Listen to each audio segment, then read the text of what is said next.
started a big gold rush. And I was later told that if I hadn't have done that, my baby would be dead. That lot of things we use is through Rocky Mountain, so we don't want to take it to cut it up. My family really opposed then this mining.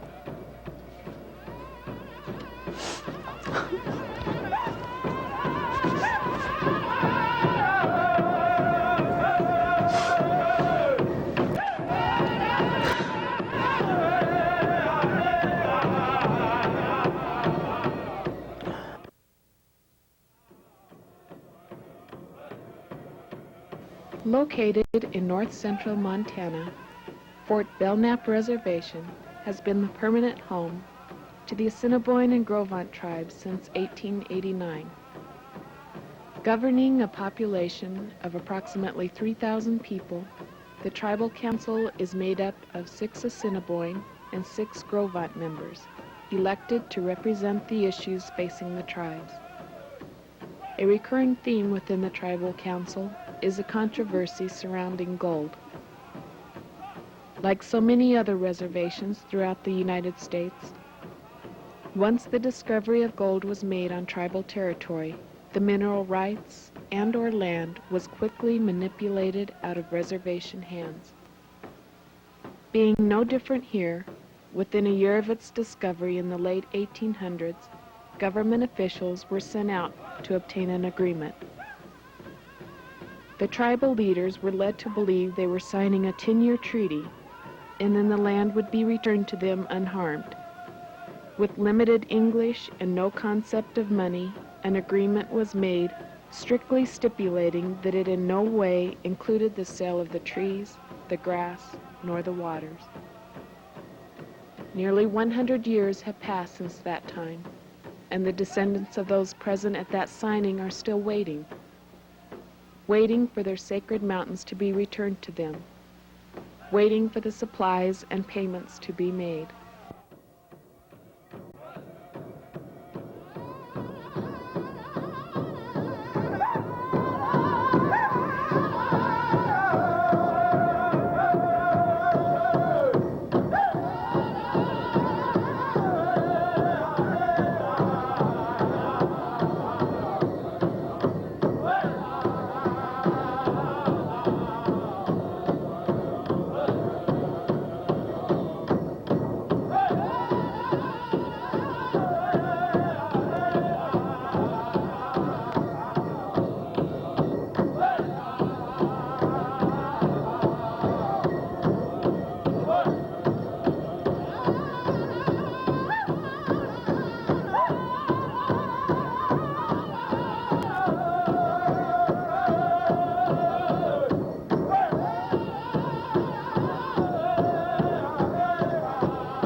As you travel eastward from the Rocky Mountain front in north-central Montana, you encounter several small ranges of mountains rising like islands out of the flat plains.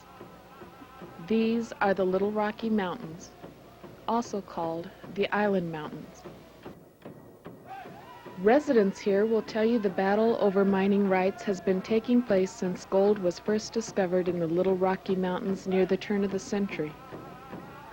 Once belonging to the reservation, the area now being mined was negotiated out of Indian hands in the controversial Grinnell Agreement of 1895.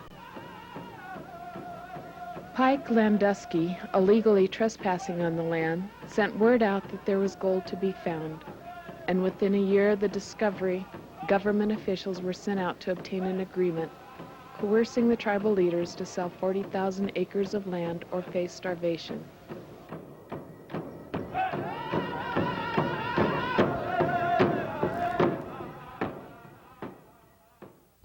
And he discovered the gold up there and started a big gold rush.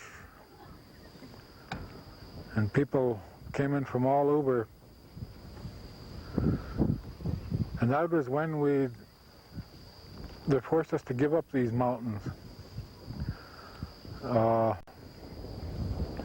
Telling us that they would take our rations away, telling us that they would not help us if we did not forfeit our mountains to them, certain areas. So the old timers did that. They gave them certain areas of the mountains up there in return to be fed rations like beef, cheese, hardtack crackers. They said if we didn't give them areas of the mountains where they wanted, they would close all that and not give us anything. So in a way, they just kind of tricked us into giving them these mountains of what we did give them.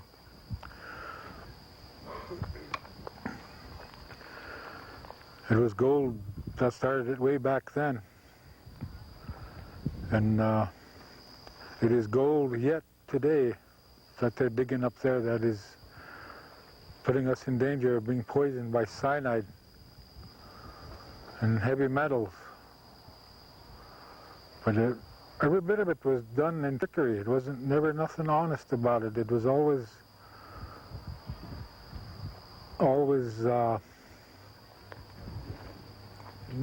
done in a cunning way. It was always like they took the rest of the United States away from us. It was all done in that same way. There was nothing never legal about it, and they never really cared. As long as they got it any way that they can. Only 6 miles from the mine is the town of Hayes.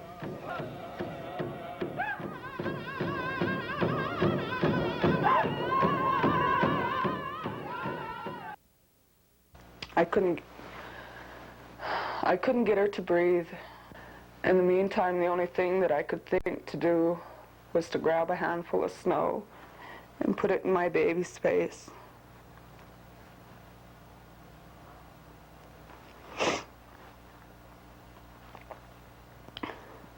And the snow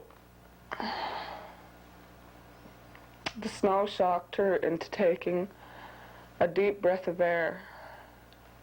And I was later told that if I hadn't have done that, my baby would be dead.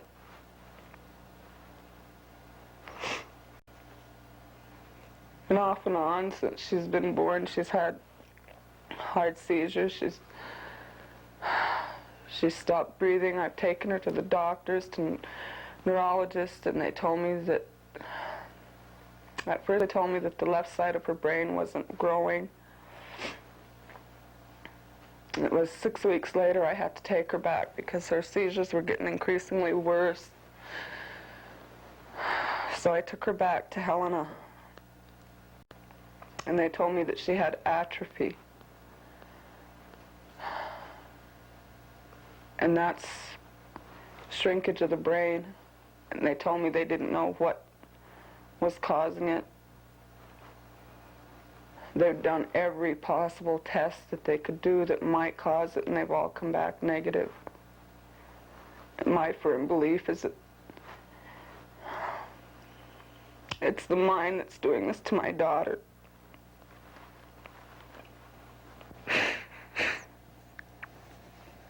They've also told me that she'll be left retarded because of all the problems with her brain.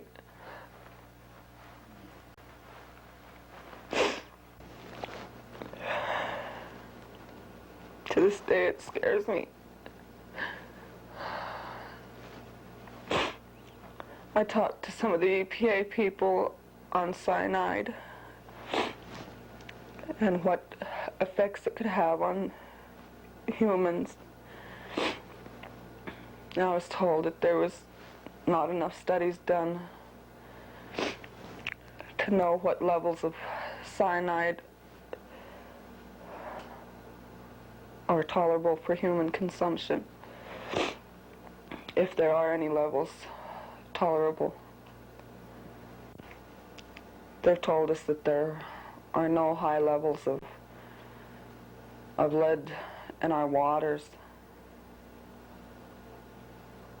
but I believe there is, because out of 7 children, and the last child is born with all these problems. And the year that I was pregnant, which was '89, is the year that they had 2 to 3 spills from the mining company, and the public wasn't made aware of it at all. Just from what I could see living here all of my life, there's been an increase in heart problems, strokes, stillbirths, miscarriages, people losing their hair for no apparent reason, children having seizures for no reason. There's so much, and when you ask the mining company anything about this, they won't tell us what's happening. This land, the mountain, is precious to me, you know. We get everything out of it, dry wood, and use it for wood in the winter time. They bring it and cut it, and it's for the winter. So that's a lot of things we use this little rocky mountain. So we don't want to take it to cut it up. Just leave it like that. It's the way it is. We don't want no mine there. So just keep it like that. It was December 7th, 1940, war was declared. And all us Indians here that was in the army, they shipped us overseas. And there was a lot of them guys that never came back from over there. This country around here was all in the Indian country at one time. And yet we had to go over there and fight for this land. And the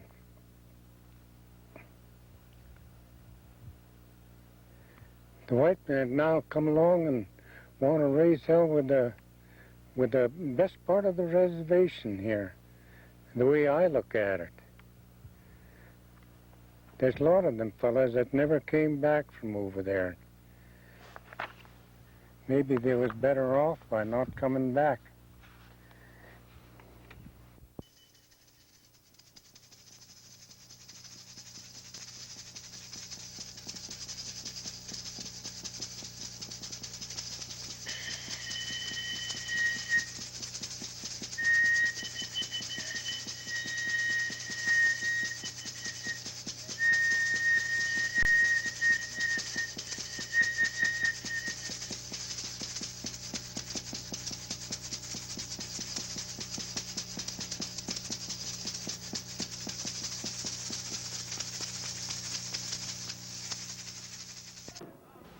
The Zortman Mining Company in their Landusky mine is cutting away approximately 17,400 acres of the Little Rockies in their search for gold. This brings to mind one of the major differences in mentality between Native American respect of the land and the greed of private industry's quest for personal gain at the expense of environmental damage that is irreversible. On one side of this mountain you'll find ceremonial healings, fasting, and sundancing taking place. The other side is stripping the land using dynamite and lethal poisons that are killing the wildlife and leaving the land barren.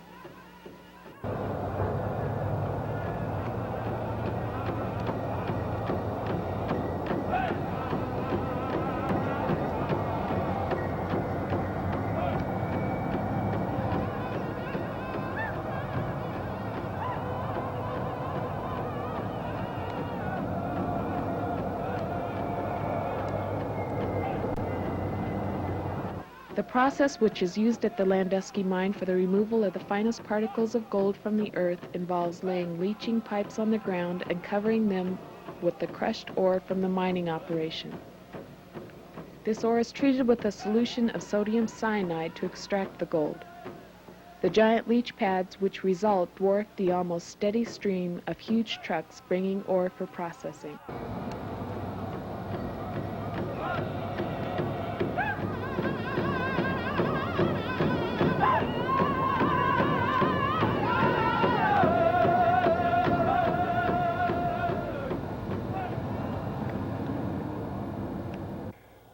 The tailings you see there ran down from up the creek. And as you go up, you'll see a bunch of washes there.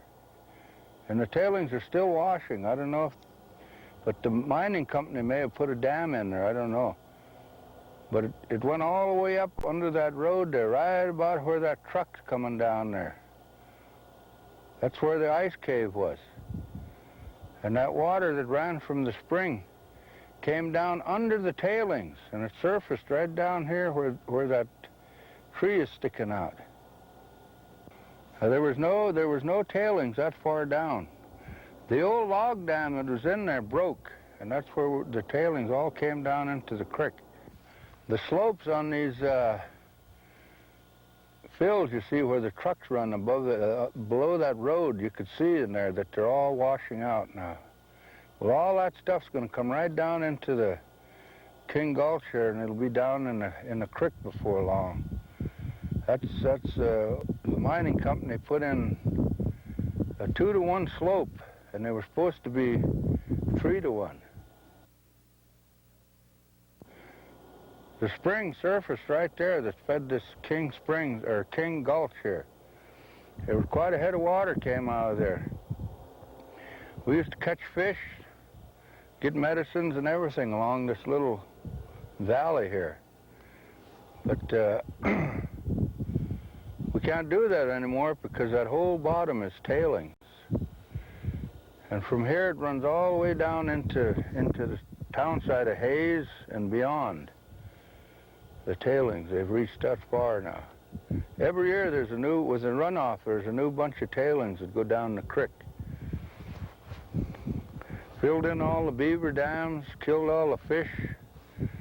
I don't know if there's even any deer that live in here much yet. I kind of doubt it. A lot of fish up there, man.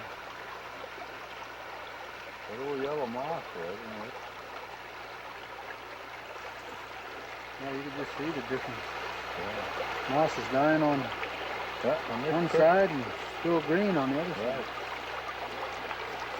And people from the agency don't notice that.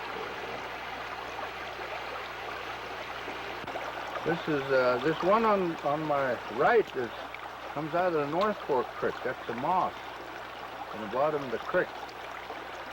And it's nice and green. It's good fresh water. And my left hand comes out of People's Creek, Little People's Creek. And that moss is all dead. It's just yellow. There's no color to it. The noticeable effect of I call it the algae growth. Algae growth is a living organism. Normally it's green. A dead algae growth will turn a brown or a gold or black. So what we're seeing, what we could be seeing at this point in time, is the result of the cyanide-laced tailings that are in here that's killing the algae. That at this point, a year ago, we told the tribe that we were interested in the health aspect, well water only. Perhaps they should get the Montana Fish and Game to find out what happened to the fish. And also they could tell you what happened to the algae. A letter from the Fort Belknap Community Council Tribal Health Department, dated June 15, 1990, reads as follows. As shown on the water analysis, this surface water source is not recommended for domestic use and drinking. The total solids and sulfates exceed the maximum recommended by the U.S. PHS for public water supplies. If financial assistance is not available for treatment of these parameters, I would recommend hauling water for cooking and drinking from an approved water supply. If treatment is not feasible and there are no other sources of water that are approved and potable, then a pH cistern and water hauling tank may be the best alternative. Please do not hesitate to make inquiries to myself or the Tribal Housing Authority if you need further assistance. Sincerely, John Holland, Acting Tribal Sanitarian.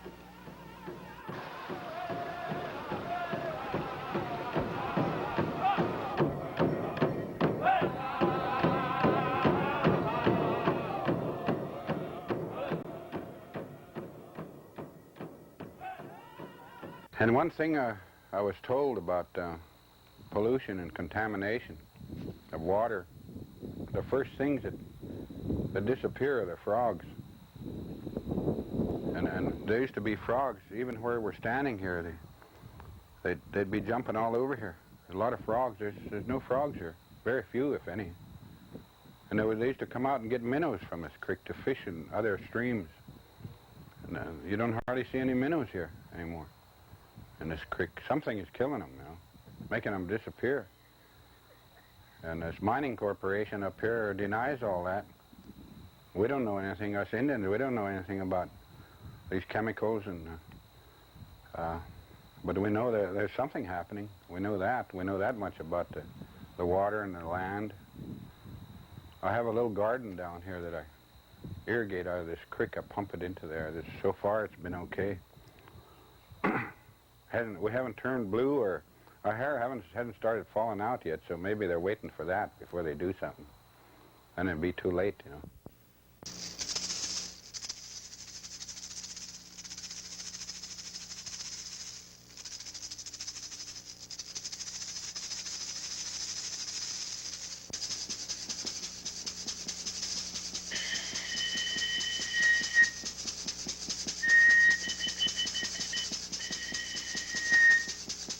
As I think of all the teachings my mother and father have taught me concerning the sacred objects and areas, I remember the red-hot broth.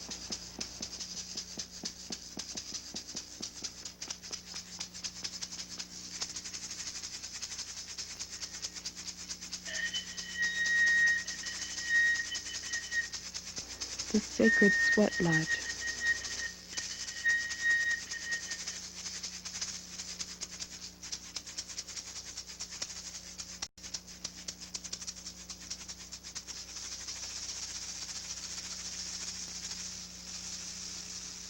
The sacred pipe and sweetgrass.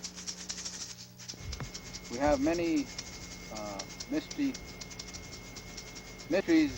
pertaining to our traditional elders and ancestors that lived here for many years. And this is one of them, the circle that grows in nature, and the grass changes colors every season, 4 times a year. Here we have some of the sacred area where we still fast today. These cloth hanging in these trees are offerings, spiritual offerings on behalf of these sacrifices, fasting without food or water for 4 days. To learn more about the Creator and His creation, to continue the traditions of the elders, to pass on these goods hanging in these trees are offerings to the spiritual connection we try to keep with the Mother Earth and these mountains and the Creator who created all these things. We like to remain to be close to nature, and at the present time we feel these mining in these mountains are a threat to this, preserving our tradition.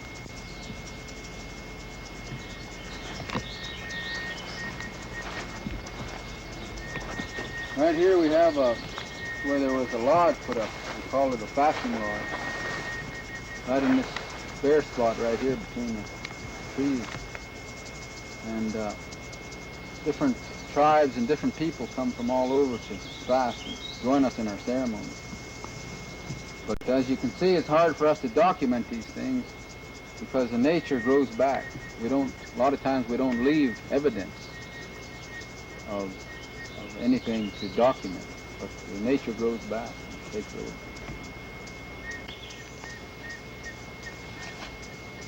Okay, here we have one of our old ceremonial grounds.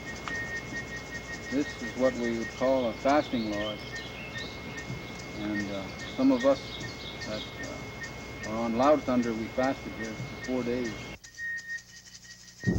We're here with the children right now with the smudging ceremony. And the smudging ceremony is giving back the traditional and the spiritual beliefs of the people to the children, because it's where it all starts, is with the children. And this smudging ceremony is a way to cleanse and prepare your body and heart and spirit for the Creator so you can become one.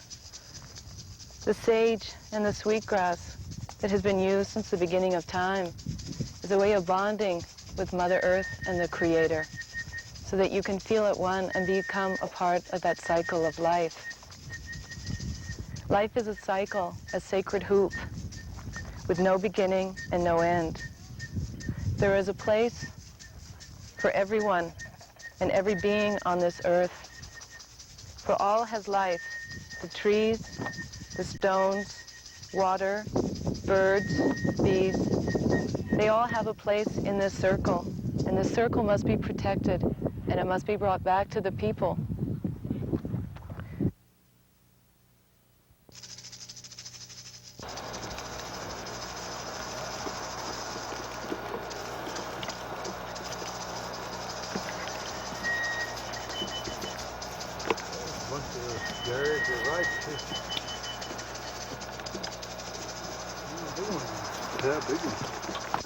Well, this mountain we're sitting on here is called Eagle Child.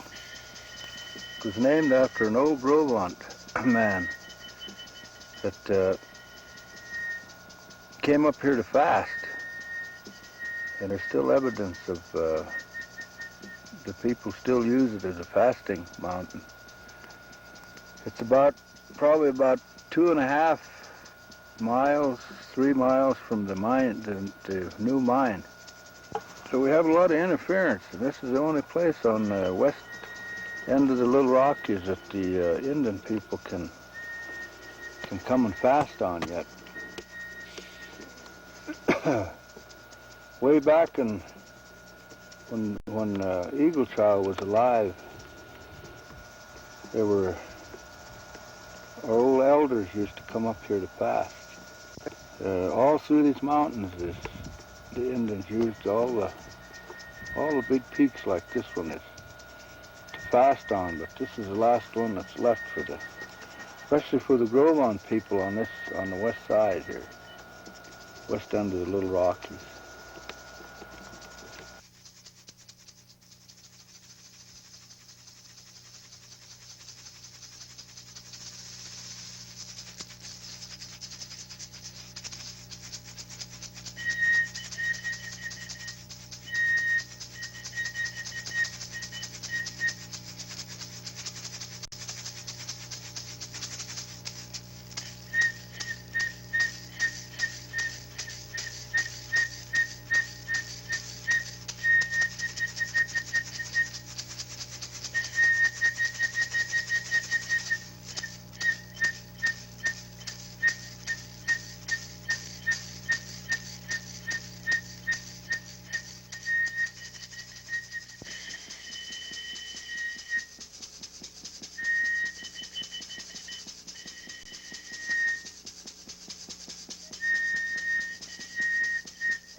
The spiritual messages my ancestors received and placed on stone in caves.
I remember.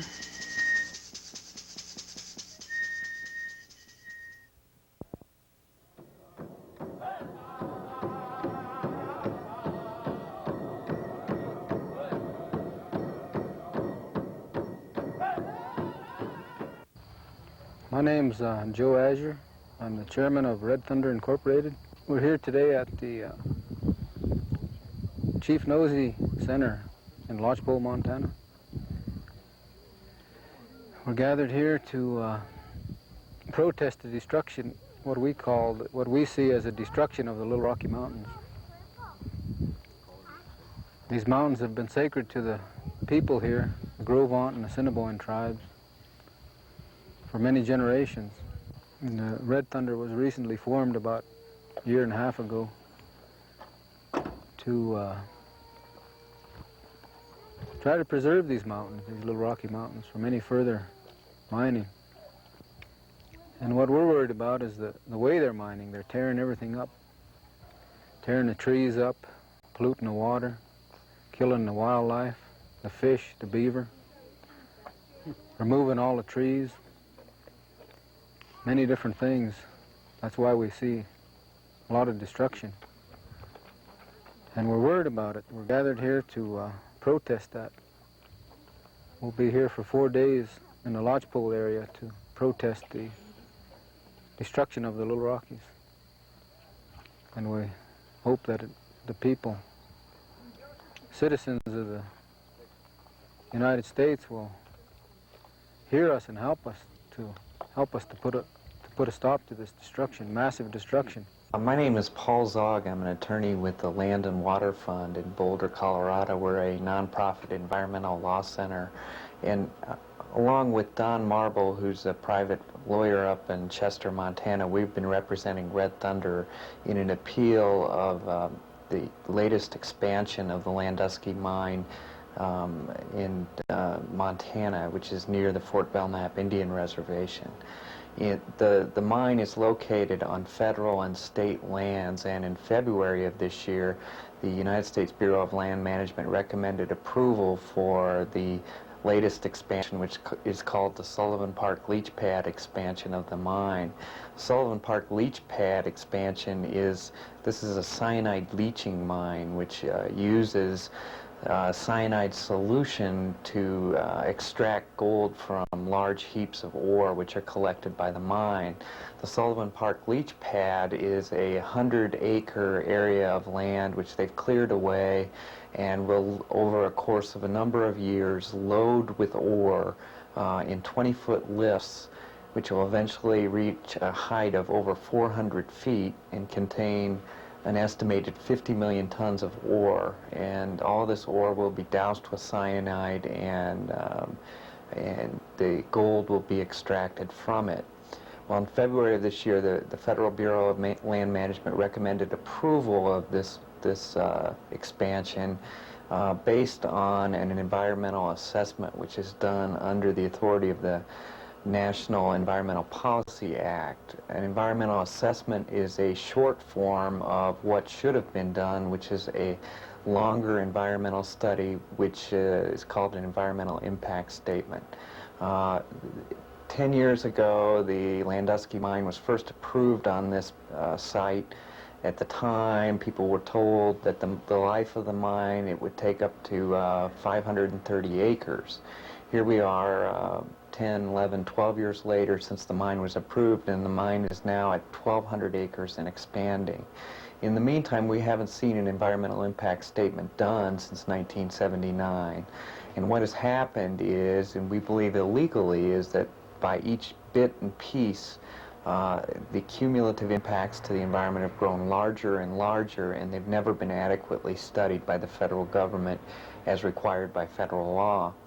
We filed an appeal with, it's an administrative appeal with the Interior Board of Land Appeals in early March, and we requested a stay of the expansion. To this point, we have had no ruling on that, but our appeal has continued, and we expect a ruling on the entire appeal from IBLA sometime in the months ahead. Red Thunder was created to help protect these sacred mountains, the sacred planet, and the most important female in our lives, which is this Mother Earth, because all our lives depend on it.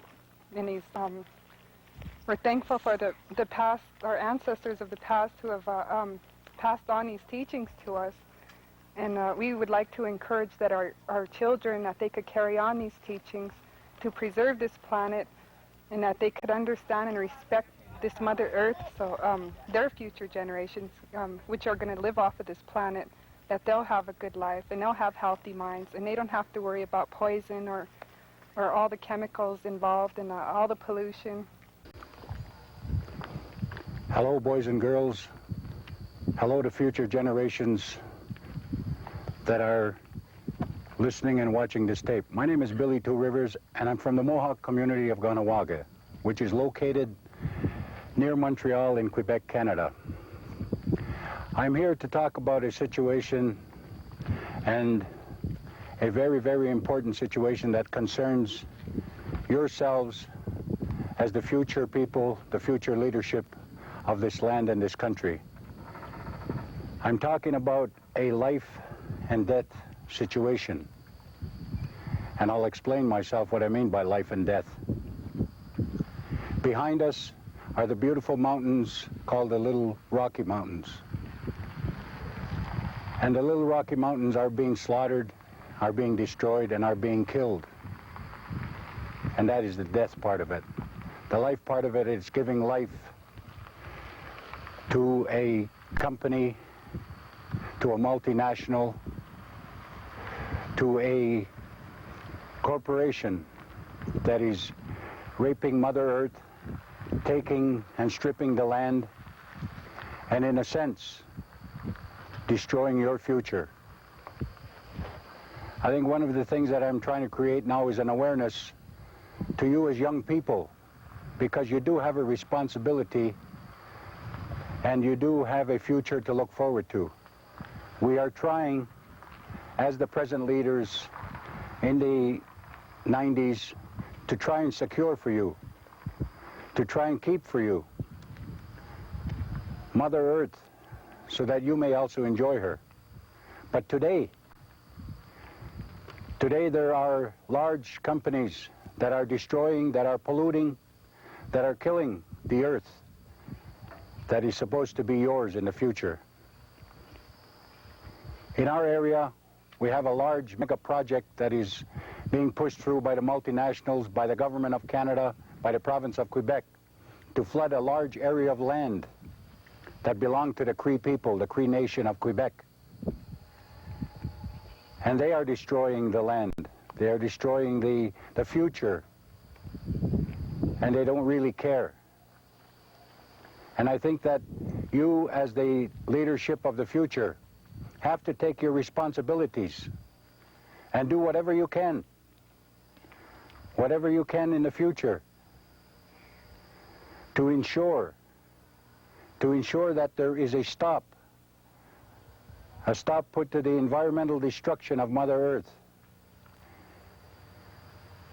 In boardrooms today, in boardrooms of multinational corporations, there are men that sit there and mortgage your future.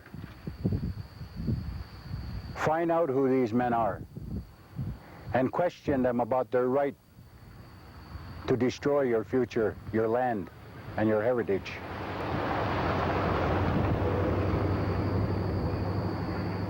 I think that the important thing here is to find out more information for yourselves. Read and inquire and try to find the answers that will help you and will help the future generations to put a stop to the destruction that is going on. The corporations do not have a right to destroy the land, the environment, Mother Earth. This belongs to you. And if you feel it belongs to you, then protect it.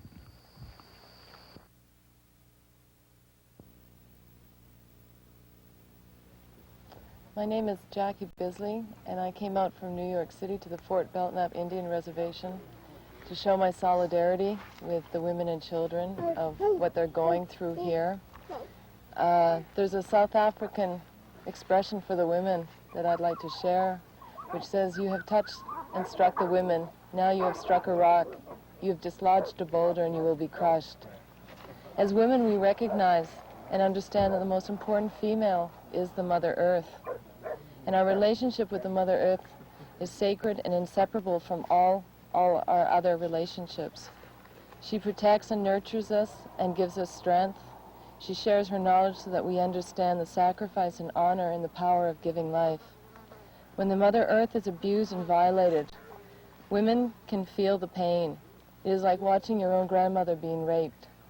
We feel that our children, we have to think about their future, because they're the ones who are going to live here after we're gone.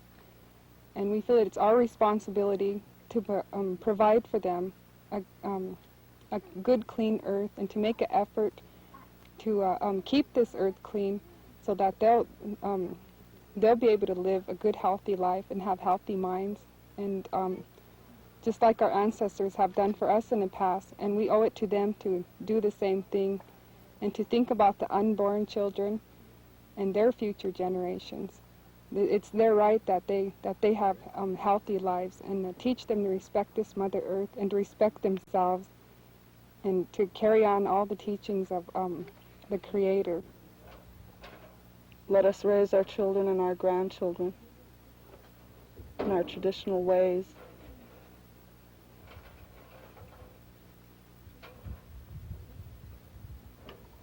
Don't kill what we have had all our lives. Don't make us move.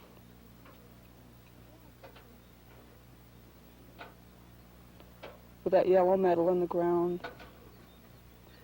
It's been there always. Let it stay there. It's not hurting anybody or anything to stay there. But what's hurting is them taking it out.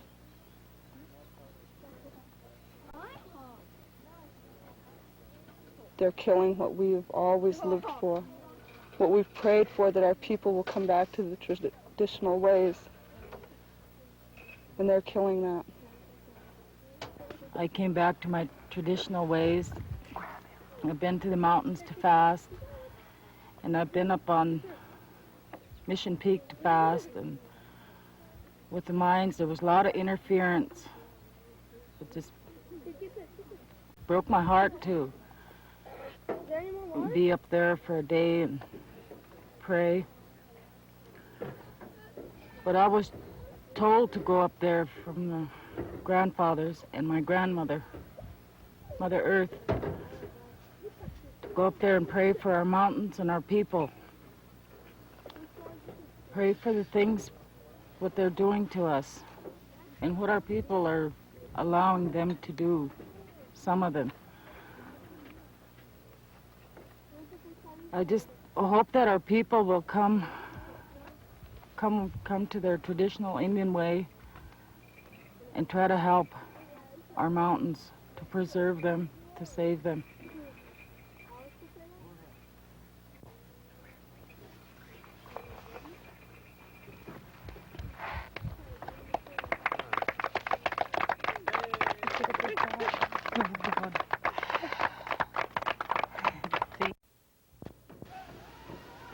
I think it's important that the children know that we did everything that we could in our day, in our time, to pass these teachings on and try to preserve as much as we could. It has been very interesting to work with you. Indian spirituality and teachings are not necessarily religion itself. It is way of life. The system is for all of the plant life, all of the animal life since the beginning of time. The Indians were the original instructions.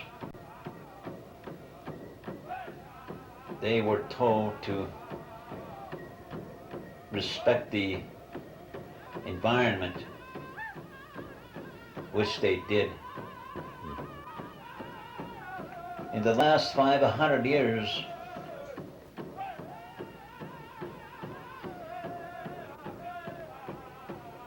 anyone who came to this country benefited all the teachings. But it is regretfully to say, in this day and age, the original, the Creator's civilization is gone. What are we doing with the Mother Earth?